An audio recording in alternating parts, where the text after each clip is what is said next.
నమస్తే అండి. నా పేరు దివాకర్, ఫిజియోథెరపిస్ట్. మాది మంచిర్యాల జిల్లా మందమరి అండి, మరి చెన్నూరు నియోజకవర్గం. నేను యాజ్ ఎ ఫిజియోథెరపిస్ట్ గా జర్మనీ దేశంలో ఫిజియోథెరపీ చేయడానికి వెళ్ళబోతున్నానండి.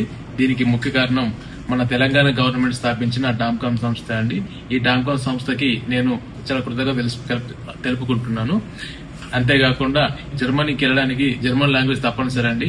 ఈ లాంగ్వేజ్ నేర్చుకోవడం కోసం మొదటగా మమ్మల్ని హైదరాబాద్ రమ్మన్నారు. కానీ మాది మందమరి కాబట్టి, ఇక్కడ నుంచి దూరం కాబట్టి మేము ప్రత్యేకంగా అనుమతి తీసుకుని మా మంచిర్యాల జిల్లా మందమరిలో జర్మనీ క్లాసెస్ తీసుకుంటున్నాం. దీనికి ముఖ్య కారణం మా మంత్రి గారు వివేక్ సార్ అండి. సార్కి మా పాదాభివందనం. ఇది నా 10 ఏళ్ల కళ అండి. ఈ కళ చాలా రోజుల నుంచి నేను వెళ్ళాలని కూడా వెళ్ళలేకపోతున్నాను, కారణం ఆర్థిక పరిస్థితులు. కానీ మన తెలంగాణ గవర్నమెంట్ స్థాపించిన ఈ డామ్కామ్ సంస్థ ద్వారా ఎటువంటి ఇబ్బందులు లేకుండా, ఆర్థిక ఇబ్బందులు లేకుండా చిన్న చిన్న అమౌంట్స్, అది కూడా ఫార్మాలిటీ అమౌంట్, అది కట్టి మేము వెళ్ళబోతున్నాం. దీనిలో వీసా మరియు మిగతా ప్రాసెస్ జరుగుతుంది. దీనికి సులభంగా ఉంటుందండి.